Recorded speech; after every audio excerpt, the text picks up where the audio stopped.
As you all know, next Saturday is Ingersoll Day.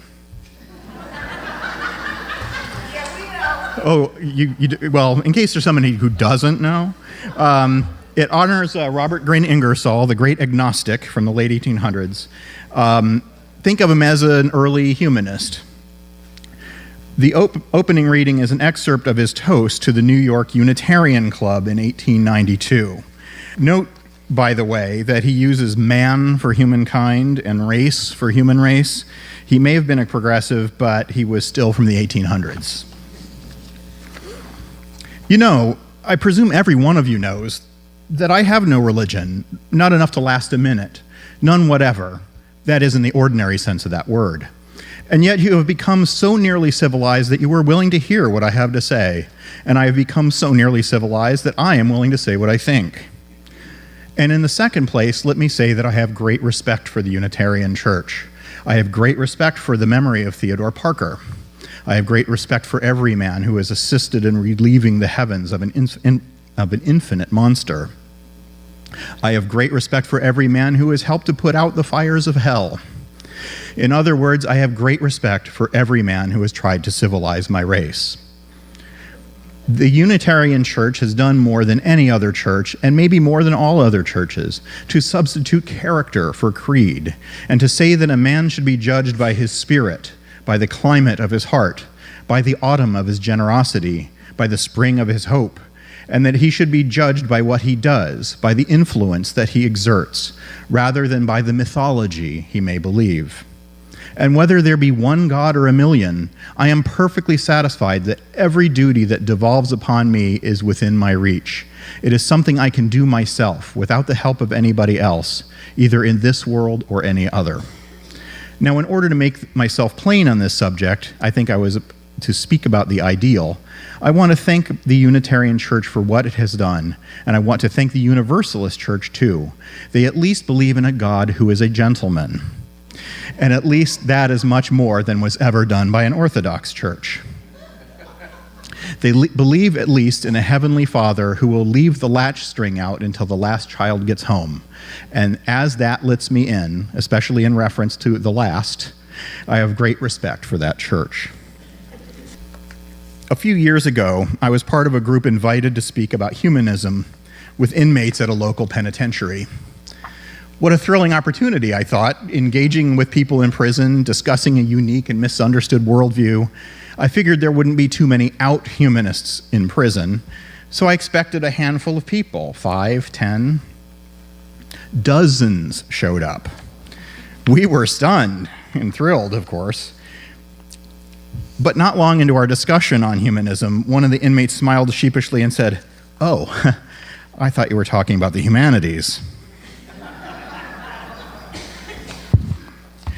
So, just to be clear, I won't be talking about the humanities, though I am a big fan.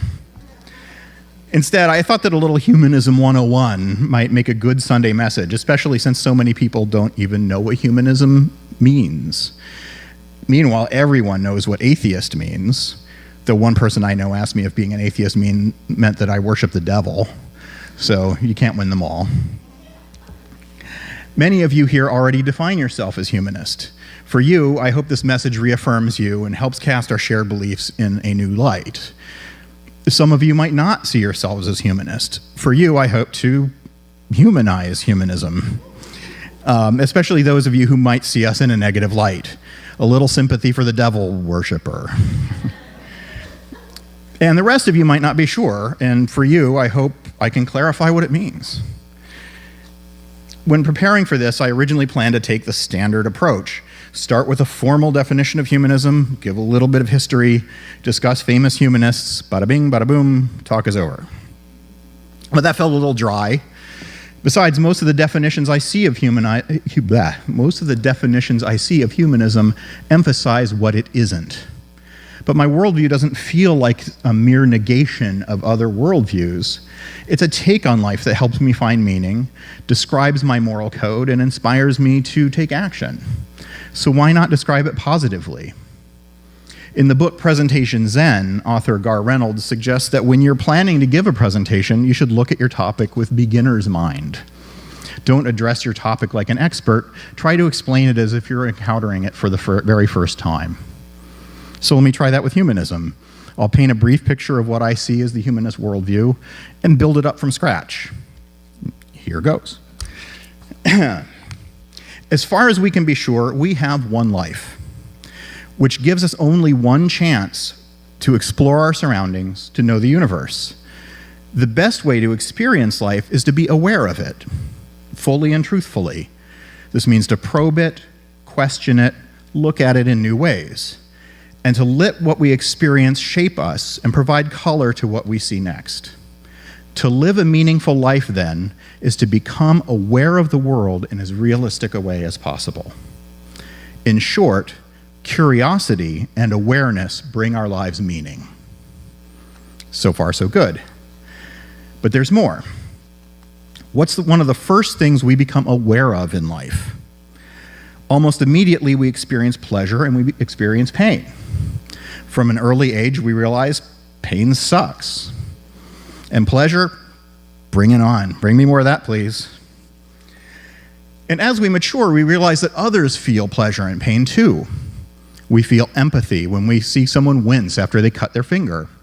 We feel a rush of joy when we see someone accept a marriage proposal. This understanding compels us to adapt our own behavior to avoid hurting others. If my pleasure causes pain in others, I must change what I do. Not only that, but we find out that when we make others feel good, we feel good as well. So our earliest moral code is to treat our family and friends in a way that increases their joy and reduces their pain. Let's call that moral code kindness. As we gain further awareness of the world, we extend our kindness to people in our community, and even further to people in our country, and ultimately to people we might never meet. We can take that kindness further to other animals. Their pleasure is our pleasure. Their pain is our pain. When we extend our moral principle of kindness to other beings, we add meaning to our lives. In short, compassion and kindness help us lead a moral life, and the moral life also brings our life meaning. So these two concepts remind me of something Neil deGrasse Tyson said. I am driven by two main philosophies: know more today about the world than I knew yesterday, and lessen the suffering of others. You'd be surprised how far that gets you. That lines up nicely with the two philosophies I just described, which we can see as cornerstones that build a humanist worldview. Cornerstone 1, curiosity and awareness bring our lives meaning. Cornerstone 2, compassion and kindness bring our lives meaning. They may not be the only building blocks, but they're critical. There are two things I like about this exercise in defining humanism. First, I'm not throwing a dictionary definition at you. Humanism is a progressive life stance that, without theism or other supernatural beliefs, affirms our ability and responsibility to lead meaningful, ethical lives capable of adding to the greater good of humanity. That's the American Humanist Association definition. There's nothing wrong with their definition, really. It's accurate and it's clear. But if I started my talk with this, it would have felt stiff and academic. The second thing I like about this exercise is that it's positive. I don't have to describe humanism in contrast with other worldviews. It builds a philosophy from experience instead of dictating it from above. Speaking of that, did you notice that my exercise didn't refer to God at all? To me, that's the best part. It means that my philosophy isn't defined in opposition to the concept of God. Instead, God is irrelevant to my personal philosophy. If a godlike being makes its presence known to me, then I can try to fit it into my worldview. Though at first I have to make sure nobody slips something in my coffee. But until then, the concept of God doesn't add anything to my understanding of the world. If anything, God only confuses things. When you look at humanism this way, it's easier to answer the usual questions people have about humanism. Are humanists atheists? Can you be an agnostic and be a humanist? And the answer is many humanists describe themselves as atheists, like I do. And yes, you can be agnostic and humanist. But the specific words you use don't matter as much when you have this way of looking at it. Most definitions of humanism mention God or theism right out of the gate. To be honest, there's a good reason for that. It's because our society assumes that God is the cornerstone of any philosophy on meaning or morality. So humans still got to reckon with the old dude. So let's look deeper at these two cornerstone philosophies. Again, the first cornerstone, curiosity and awareness, bring our lives meaning. Does that remind you of anything? Fourth principle? It's the principle that refers to a free and responsible search for truth and meaning. The bumper sticker of this idea would be think freely, but think responsibly. So to a humanist, think freely means go ahead, come up with new ideas, reconsider what you think you already know. Meanwhile, think responsibly means don't fall in love with your new idea yet. Check it out first. Don't just look for evidence supporting your new idea. Look for evidence that might prove it wrong. That's where conspiracy theories go wrong. Have you been following this QAnon nonsense lately? They're really good at searching for evidence that supports their theory, but not for evidence that might prove them wrong. We also know that we need to be aware of our own minds, our biases, our expectations. Could I be fooling myself to protect a cherished but flawed belief? If your idea doesn't hold up, toss it aside, at least until better evidence comes along. Our goal is to know the world as it is, not as we wish it to be. Besides, as Byron Katie said, when you fight with reality, reality wins 100% of the time. So humanists are more likely to assume that the mysteries of life have natural explanations. To us, magical explanations only derail the journey of discovery. At this point, you're probably thinking, hey, wait a minute. That first cornerstone sounds a lot like science. Shouldn't it just say, be a scientist? Not really. What I'm saying is broader than that. Approaching life in this way doesn't require a degree in experimental discipline. All it suggests is to see the world actively, interact with it mindfully, and interpret what you see humbly. Curiosity and awareness bring our lives meaning. Now we get to the second cornerstone philosophy. Compassion and kindness bring our lives meaning. The first cornerstone alone might describe the stereotypical atheist, the one who only loves science, the kind that listens to everything you say, but only in order to sniff out every logical fallacy. Been there, done that. I like to think of it as mere atheism. But really, that kind of atheist is using the first cornerstone badly. After all, if the first cornerstone describes a journey of discovery and understanding, the second one reminds us that the first is about more than simply exploring the cosmos. Instead, the second cornerstone extends our journey to the understanding of other beings.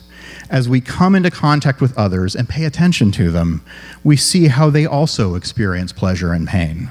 And this becomes a basis for our moral code. Here's a great quotation from the birthday boy, Robert Green Ingersoll, who gave us our opening reading. He describes the second cornerstone perfectly. Happiness is the only good. The time to be happy is now. The place to be happy is here. The way to be happy is to make others so. Ingersoll didn't call himself a humanist. That's because back in the late 1800s, the word wasn't commonly used in the way that it is today. But he was definitely a humanist. He was way ahead of his game. As a lawyer, he fought against blasphemy laws. He promoted Darwin. He fought racist beliefs, supported women's rights. He railed against poverty and injustice, all before 1900. And he was a phenomenal speaker, back when lectures were a primary source of entertainment. Combine Elvis, Beatles, and the Rolling Stones into one, and you have Ingersoll. I should probably update those acts a little bit, you know. Many said that with his gifts, he could have been president. But there was one problem. He was an infidel. What's that? I'm sorry, I thought I heard something. He was an infidel. Infidel! His most famous speeches railed against religion in general and Christianity in particular. Priests dubbed him Robert Ingersoll. Biographer Susan Jacoby said that when he came to town, everybody went to his events, even devoutly religious people, if anything, to see whether the devil had horns. When he died, the Washington Post called him the sleek, jolly plenipotentiary of His Satanic Majesty to the United States of America. Mark Twain was more effusive. Bob Ingersoll's music will sing through my memory always as the divinest that ever enchanted my ears. Except for my daughters, I have not grieved for any death as I have grieved for his. His was a great and beautiful spirit. He was a man, all man from his crown to his foot soles. My reverence for him was deep and genuine. He spoke at Walt Whitman's funeral. Ingersoll was the central figure in what historians call the Golden Age of free thought, a brief time between Reconstruction and World War I, when free thinkers openly argued that science, reason, and compassion was preferable to blind obedience to authority, tradition, and religion. If only Make America Great Again referred to the Golden Age of free thought, right? I don't think they do. The humanist movement in the U.S. emerged from this golden age, spurred on by a minister who'd been defrocked from the Reformed Church for arguing against the divinity of Jesus and the infallibility of the Bible. Minister John Dietrich found a home in the Unitarian Church, where his beliefs evolved from religious liberalism toward what he called naturalistic humanism, which he described as a religion without God. When I first joined this congregation, I had a vague idea that UUs were welcoming to atheists. But when I heard the history of John Dietrich and his humanist pulpit, I felt even more welcome. So we humanists share a centrally... let me start over. So we humanists share a centrally... Boy, I read it again this morning. I had it. See, do you feel pain? Do you feel my pain here? So we humanists share a century-long history with Unitarian Universalists. And if you look at the UU 7 principles, they're perfectly compatible with humanism. But as Mel Torme might have said, it isn't all velvet. Indeed, there's a stereotype of UU humanists that one minister described as the older cranky humanist who just wants to go to lectures about science and doesn't like the minister. There's some truth to this. You know, many humanists are triggered by the churchy atmosphere, and we often find theistic language like worship to be non-inclusive or othering, to use social justice language. After all, it's hard to fight against the use of under God in the Pledge of Allegiance, only to turn around and sing about God on Sunday morning.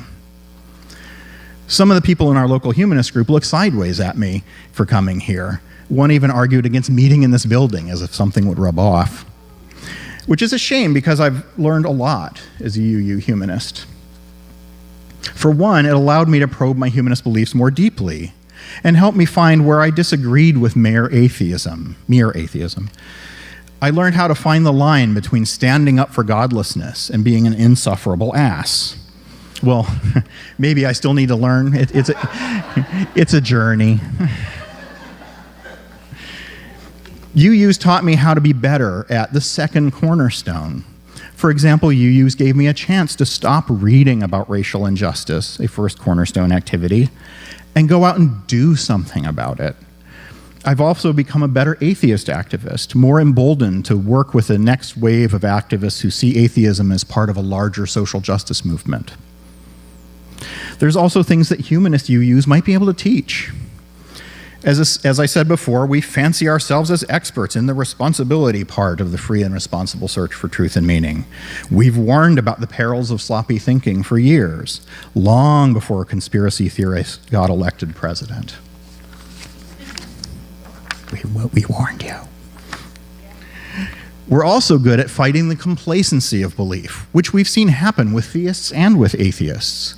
By this, I mean the tendency to congratulate ourselves for believing the right things and using this to do nothing, to rest on our laurels. Humanists and UUs share a lot in common, and we can learn from one another. So, you want to hang out and stuff? Whether you already knew you were a humanist or just realized you might be one today, I invite you to a meeting in the South Jersey Humanists. Together we can be good without God. Thank you.